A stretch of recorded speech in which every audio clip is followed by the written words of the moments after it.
Okay. So we were saying that we will apply the principle of work and energy between state 1 and state 2. Now, what we know about these states is that the velocity at 1 is 6 meters per second. The velocity at 2 is 0 because the car will stop.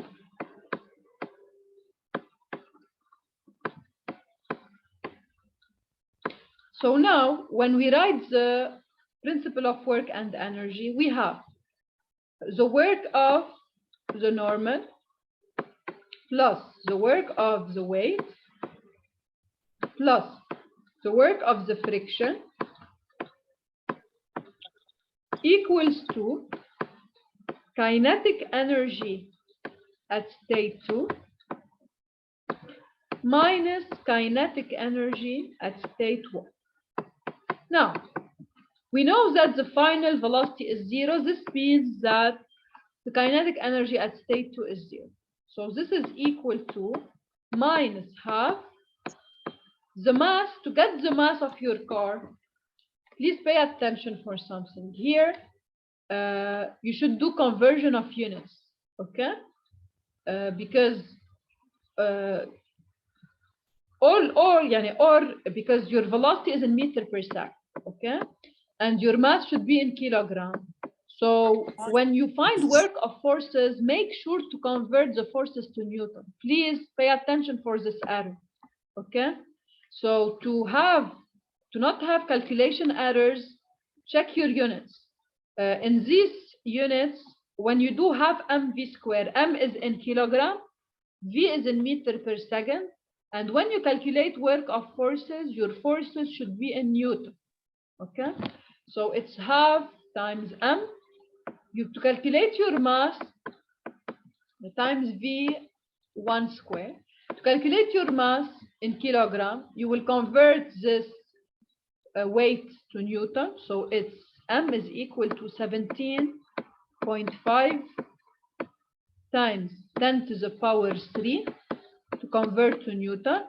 And then you divide by g, so you divide by 10. And your velocity is in meter per second is 6, so times 6 squared. So it's minus half times 17.5 times 100 times 6 squared. Okay. Now, we will find the expression of the work of the normal weight and friction. For the normal, we already said no work because it's perpendicular to motion. We still have the work of weight and the work of friction. And we will express these works function of S, function of the displacement, which is unknown. Okay? So this is the weight. I want to find its work function of the displacement. So here also I can use two methods, or the formula minus u delta y, or the second possibility, I project the weight as we did in the previous problem. I project the weight on the direction of motion. And since this angle is 10 degrees, okay, so the projection of weight along the direction of motion is plus, here it's along positive direction. The projection is along the positive direction, so the weight will do a positive work. So it's plus W sine of 10, okay? And to find the work of the weight, I multiply by the displacement distance, which is S, okay? So we can write that the work of the weight is equal to W sine 10 times S. Now, for the friction, okay, who will tell me how can I find the work of friction? The friction is opposing motion. What is the work of friction?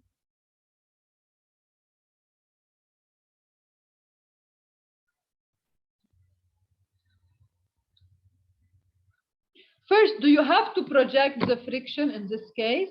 Do you have to do No. any projection? No.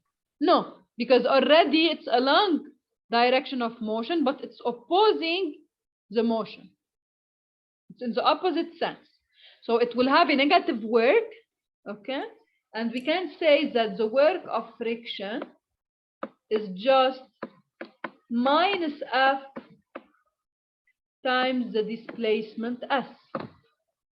So now, once we have expressed the work of weight and work of friction function of S, we replace into the work and energy theorem, and the only unknown will be S. So we can calculate the distance S the car will move before it will stop. Any question on this problem?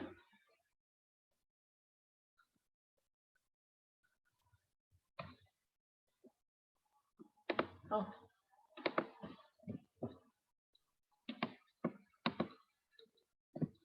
Another problem. We have a plate P that is tied down so that the 0.4 meter long cords keep a 1 meter long spring compressed 0.6 meters when nothing is on the plane. If a 2 kilogram plate is placed, if a 2 kilogram box is placed on the plate and released from rest after the plate is pushed down 0.1 meters, determine the maximum height h the block will rise in the air measured from the ground. So what do we have in this problem? In this problem, we have a spring, but this spring is not completely free because the spring is forced to have a maximum length of 0.4 meters. It cannot go beyond the slab because you have cords here that can be compressed but cannot be subjected to tension. So their maximum length is 0.4. This means that my spring cannot have a length larger than 0.4. And they told me that the spring I am using has a non-stretched length of 1 meter. So this is L0 of my spring. This means that my spring is forced to always be compressed because the maximum length of it is smaller than 1 meter. So if you calculate at the initial state here before doing anything, if you calculate delta L for this position, it is equal to 0.4 minus 1. So it's equal to minus 0.6. So at this position, you have a compression of 0.4 minus 1. So it's minus 0.6 or compression of 0.6 meters. Okay. Now, what we did, we placed a box on this plate and we pushed the system downward. So we pushed the box downward 0.1 meters. So now, after we did this, the length of the spring was reduced 0.1 meters. So now, if you compare these two figures, the length of the spring was 0.4. We compressed it 0.1 meter in addition to the 0.6 meters. So now its length is 0.3. And if we want to calculate its compression, we can say that delta L, and this is state 1 if you want, because at state 1, we will compress and leave the system. So this is my first state, after I compressed my system and I released the box. So delta L1 is equal to the length of the spring at this stage, which is 0.3, minus the unstretched length of the spring, which is 1. So this is equal to 0.7 meters. Minus, okay? And the minus sign will tell you that it's a compression.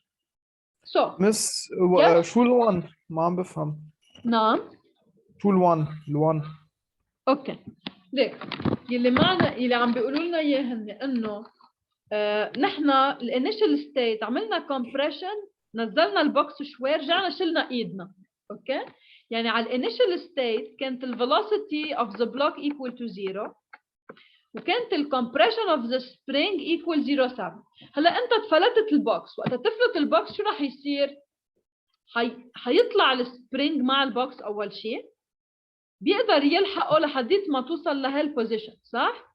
بس يوصل السبرينج ل 0.4 مترز ما بقى في يلحق البوكس، فالبوكس بيكمل لحاله وبيطلع لفوق، بيضل يطلع لحديت محل ما تكون تحولت كل الكايناتيك انرجي لبوتنشال انرجي، فبيوصل لمحل بتصير الفيلوسيتي تبعه 0. يعني نحن بدنا نجيب الكايناتيك انرجي على 0.4. نحن بدنا نجيب فيك تجيب الكايناتيك انرجي على 0.4 بس هن مش هيدا اللي طالبينه، هن طالبين الماكسيمم هايت ذا بوكس ويل ريتش. بس ما بدنا بنعمل كونسرفيشن. هلا انت فيك تقسمها لتو ستيبس، يعني انت فيك تقول انه بدي اعتبر هيدا ستيت 1 اول شيء، بيرجع وقت وصلت ل 0.4 متر هو ستيت 2، بجيب الفيلوسيتي اوف ذا بلوك leaving the plate at state 2، بيرجع بعتبر انه من 2 ل 3 عندي اذا بدك ما بقى في غير الايفكت اوف ذا ويت، يعني كايناتيك انرجي عم تتحول لبوتنشال انرجي. بس منك مضطر تقسمها لتو ستيبس، فيك تعملها in one step directly from 1 to 3 which is easier. هعملكم التو methods وحتشوفوا انه تاني ميثود اهين لانه we go straight forward، دغري بنجاوب على السؤال، ما بنضطر نجيب V2. انتوا always try to go straight to the point. هن سألوكم شيء what is the velocity of the block when it will leave the plate شيء؟ ما طلبوا منكم تجيبوا هالvelocity. اوكي؟ كان فيهم يسألوكم find the velocity of the block when it will leave the plate، بيرجع يسألوكم find the maximum height reached by the block. ما سألوكم هيك، قالوا لكم بس find the maximum height reached by the block. فأنتم ما انكم مضطرين تقسموا لستيجز، يعني يمكن واحد أهين له كتفكير يقول إنه بقسمها 1 2 3 but at the end okay if you can directly apply, you can jump directly from 1 to 3 without passing by state 2. We'll see how. Okay, so if I want to apply directly from 1 to 3, from 1 to 3 what are the forces involved؟ يعني هون شو هن the two forces acting على البلوك بالproblem؟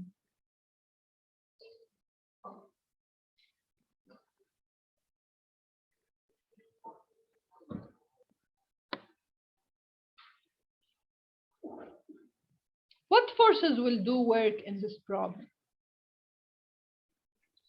Elastic. Elastic, yes, the spring, and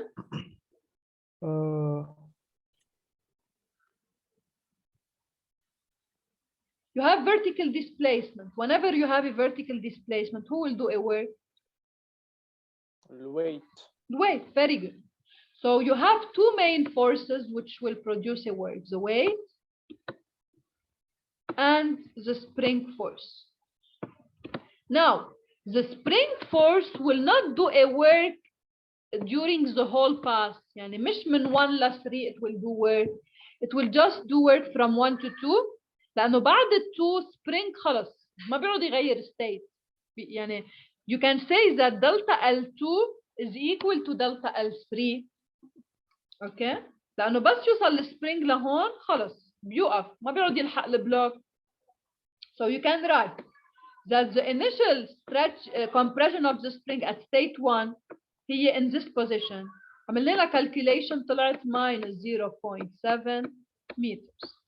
okay وعندنا delta L2 اللي هي equal لدلتا L at state 3 لأنه بين 2 و 3 ما بيعود يتغير شيء بالنسبة للسبرينج is equal to also we did calculation of it. هي minus 0.6 لما يكون الspring length 0.4 meters. So now, since we know delta L1 and we know delta L3, we can calculate the work of the spring between 1 and 3 by applying the formula that the work of the spring is equal to half K times delta L1 square minus half K delta L3 square. Okay, now you have K is given, it's 200 Newton per meter. You have delta L1, delta L3. You can calculate the work of the spring. Okay, now بس the ما second في one- ما في كا على البوينت 3 يعني هي وصلت على بوزيشن 2 ومن نعم بعدها بطل في مظبوط force elastic. مظبوط معك حق. منشان هيك دلتا L2 دلتا L3 قد بعض لانه ما عاد تغير شيء بين 2 و 3. اوكي، يعني انت اذا بدك السبرينج بس حيعمل ورك بين 1 و 2، من 2 ل 3 ما بقى يعمل شيء. بس انت فيك تكتب انه the work of the spring from 1 to 3 هو equal to the work of spring from 1 to 2 only، لانه between 2 and 3 ما في شيء. فاصلا بمجرد ما تكتب دلتا L2 equals دلتا L3 يعني between 2 and 3 ما بيعود يصير شيء. spring ما بيكون عنده effect الا between 1 and 2. Okay? اوكي ميرسي. Well, now for the work of the weight, okay, from 1 to 3, this is position 1, this is position 3. The general form of the weight here, work of weight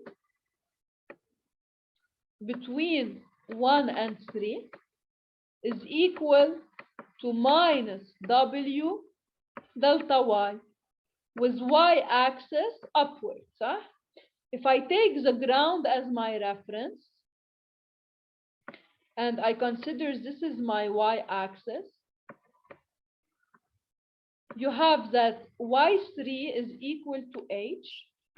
So y3 is equal to h. And y1 is equal to what? Is 0.3 meters.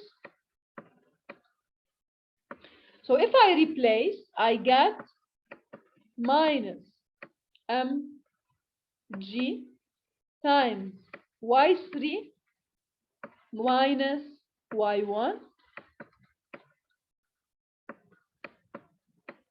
equals to the mass of the box is given. It's a 2 kilogram box. So minus 2 times 10 times h minus 0.3. Okay, so now you can calculate the work of the weight function of your height, which is your only unknown. Because now, after I got the work of the spring and the work of the weight, I replace into the principle of work and energy. So if I replace into the work and energy principle, I get the following. I have the work of the weight plus the work of the spring equals to kinetic energy at state 3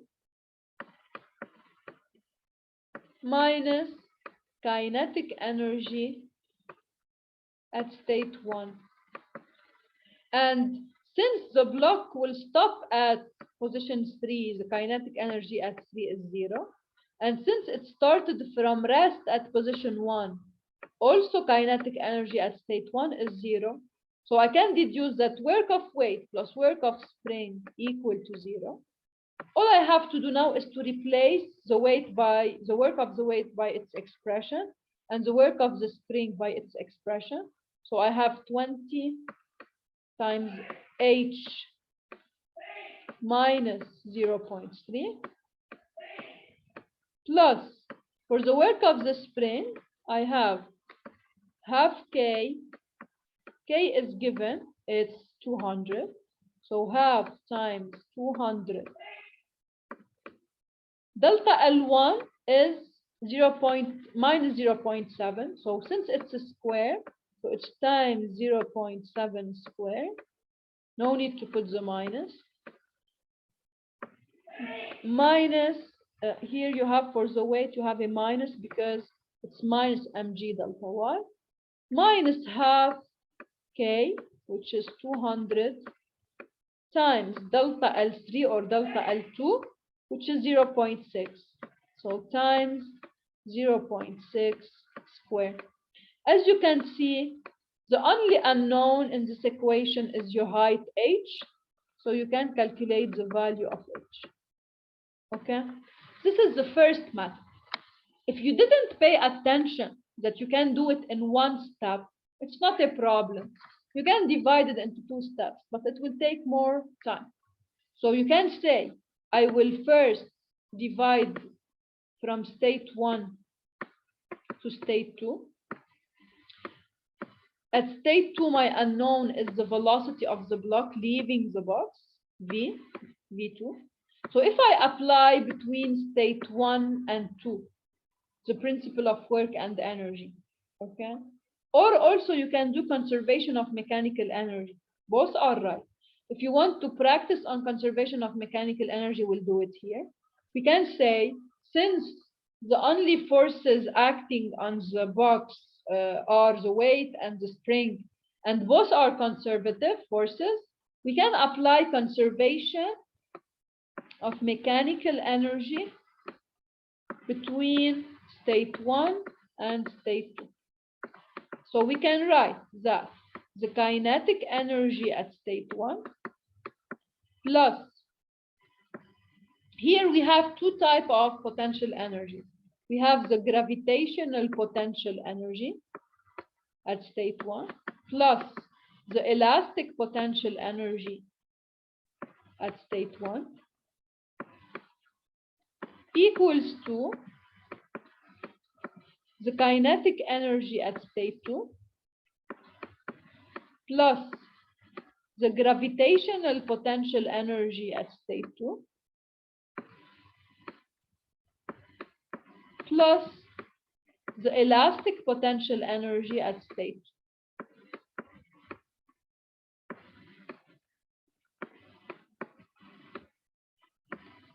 2. Okay, and now for the kinetic energy at state 1, it's 0 because it's starting from rest. For the gravitational potential, we need to define a reference. So we can take the ground as reference. Then at state 1, since the height is plus 0.3 from the ground, we can say that GPE1 is equal to plus mg times 0.3. Now, concerning the elastic potential energy at state 1, we know that the elastic potential energy is given by half K delta L at this state. So since we are considering state 1, so it's half K delta L1 squared.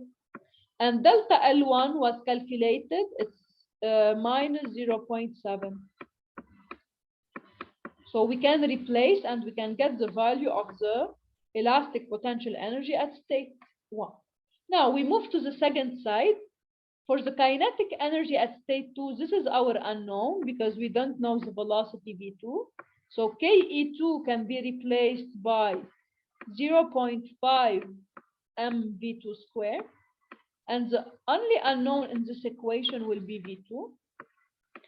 For the gravitational potential energy at state 2, your height from the ground is 0.4. So GPE at state 2 will be plus mg times 0.4.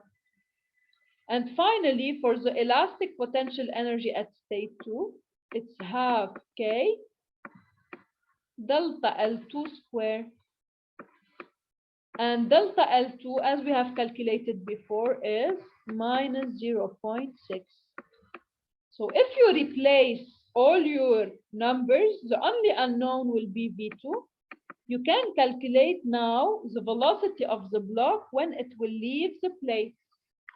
And after you get V2, you will say, now I will apply between the conservation of mechanical energy or the principle of work and energy between state 2 and state 3. Between 2 and 3, what is happening? The kinetic energy is transforming into potential energy. Yani the velocity will be reduced from V2 to 0, and the height will increase, so the potential energy will increase.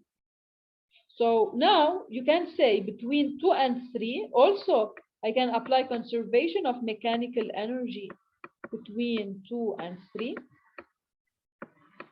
So as you can see, if you do this in steps or you do it directly, you will obtain the same result. Okay?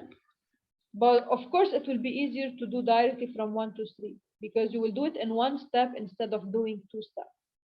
So from 2 to 3, you can write that the kinetic energy at state 2 ما بقى في potential energy يعني because the spring it will not do any يعني فيكم تحطوا potential energy بس ما 2 و 3 قد بعض يعني spring ما بقى عمل شيء على effect. Okay, so between 2 and 3 the spring will not play any role because it will stay in the same position and it will not act anymore on your box, so you just have the gravitational potential energy.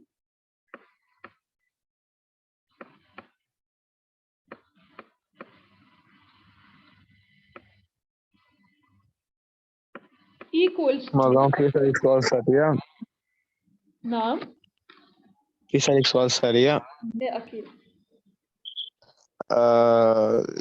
أنا correction إنه بالترتيب هتعوضها في ولا ما في في؟ correction, yes, بعطيكم إياها, yes, you have the correction. بس مش Okay, in thank these you. details, يعني هن مثلا عاملين one method. إيه بس إنه في correction على آخر في جواب correction, مثلا yes, مثل الجواب. yes, yes, you have. أوكي بس فيك تبعتي لنا إياهم كمان. Okay. So equals to kinetic energy at state 3 plus gravitational potential energy at state 3. So now you have the kinetic energy at state 2, you know it, it's half mv2 square, v2 is already calculated. The gravitational potential energy at state 2 also you have calculated from the previous step, equals to kinetic energy at state 3, which is 0 because the block will stop. You only have, for the second term, the gravitational potential energy at state 3. And since the height of your block from the ground is h, then the gravitational potential at state 3 is mgh. And now your only unknown is h, so you can calculate. Okay, so you can see here that you will obtain exactly the same result if you do one step or two steps. Any question on this? No. Okay. Let us do another problem.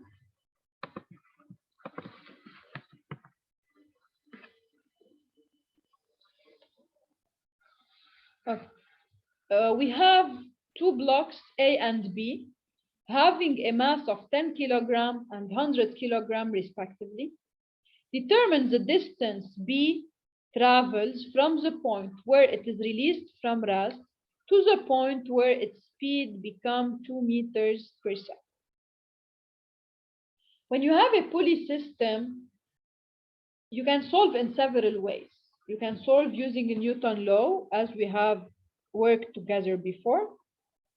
But using the work and energy will be much simpler because you can, in one equation, solve your problem.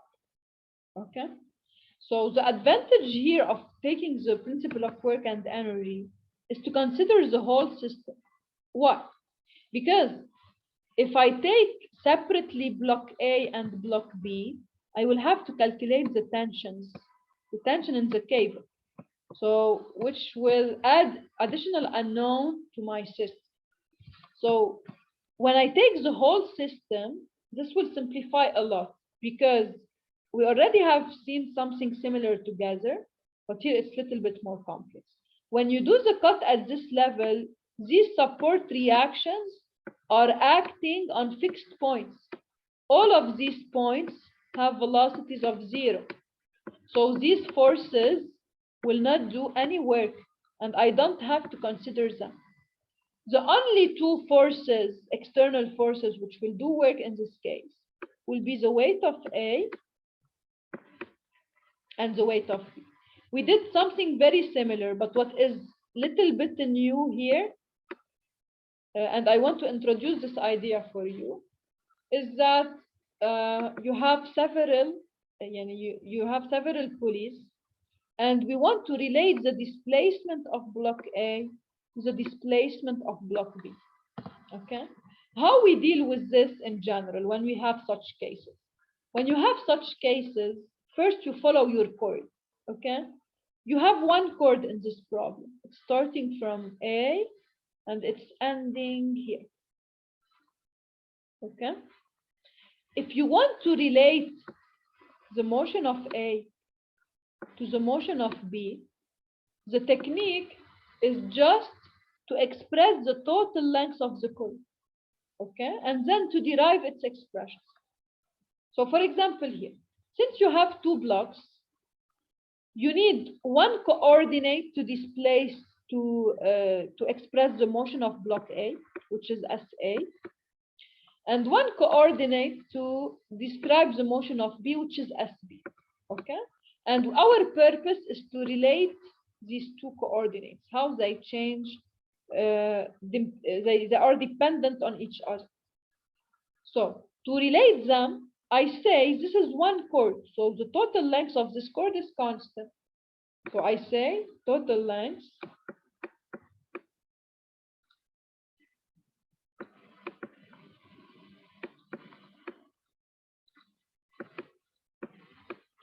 is constant, okay? And now I will express the total length function of SA and SB.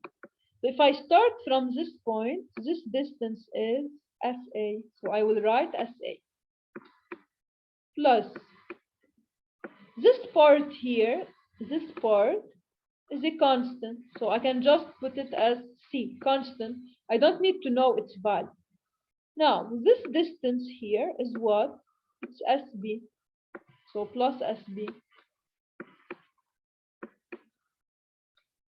plus this part here is a constant. So again, you no need to put another constant. All constants can be joined in one term. So this is a constant. This distance again is SB another time. So until now it's 2SB. Again a constant. I have now another time SB, so now it's 3SB. I have a constant again and 4SB. So now it's 4SB plus a constant. So in total, what do I get? In total, I get SA plus constant plus 4SB equal to the total length F. Okay? So since L, the total length of the cord, is also a constant, I will take this part, which is constant, with it, and my equation will be SA plus 4SB equal to a constant. Okay? Now, since I have a relation between the displacement, between the position of A and the position of B, if I derive with respect to time, you know that the derivative of a constant with respect to time is 0. And the derivative of SA with respect to time is VA, while the derivative of SB with respect to time is VB. So when I relate the positions of A and B, I will be able to relate their velocities. So I can say that V of A is equal to minus 4 V of B. And also, since I related the positions of A and B, and I know that these velocities are instantaneous, VA and VB are instantaneous, okay? So you know that if the relation between instantaneous velocities always will hold, then of course it will be the case for average velocity. And if at each instant VA is equal to minus 4 VB, then I can write also that VA average is equal to minus 4 VB average. And then I can relate the displacement delta S, because you know that what is VA average? VA average is delta SA over delta T. We have introduced this in the first chapter. And what is VB average? It's delta SB over delta T. So I can deduce that delta SA over delta T is equal to minus 4 delta SB over delta T. Now I can simplify delta T because it's the same time. And in this way, I have related the displacement of A to the displacement of B, and the velocity of A to the velocity of B. So now, instead of working with two velocity unknowns or two displacements that are unknown, I'm working with one unknown. Because look, they told you that the velocity of B at the final state is 2. So they gave us in this problem, what is VB at state 2? بس سؤال نعم. كيف طلعت معنا 4 اس بي؟ اوكي. إذا بتطلع أنت بالكورد تبعك، الحق الكورد أنت مشي مع الكورد، كم مرة عندك اس بي؟ اس بي هي هيد ديستنس، صح؟ كم مرة عندك اس بي بالكورد؟ 1 2 3 and 4، صح؟ اوكي. يعني بس تكتب التوتال length of the chord شو بيطلع لك؟ بيطلع لك SA plus 4 times SB is a constant، مظبوط؟ اوكي. And when you derive this relation with respect to time, you know that the derivative of position is velocity. So derivative of SA is VA, derivative of SB is VB. So VA plus 4VB is equal to 0. Okay? And also you can relate the displacement of the two blocks. Delta SA plus 4 delta SB is 0. Okay? So now, since they gave you the velocity of B at state 2, which is 2 meters per second, okay?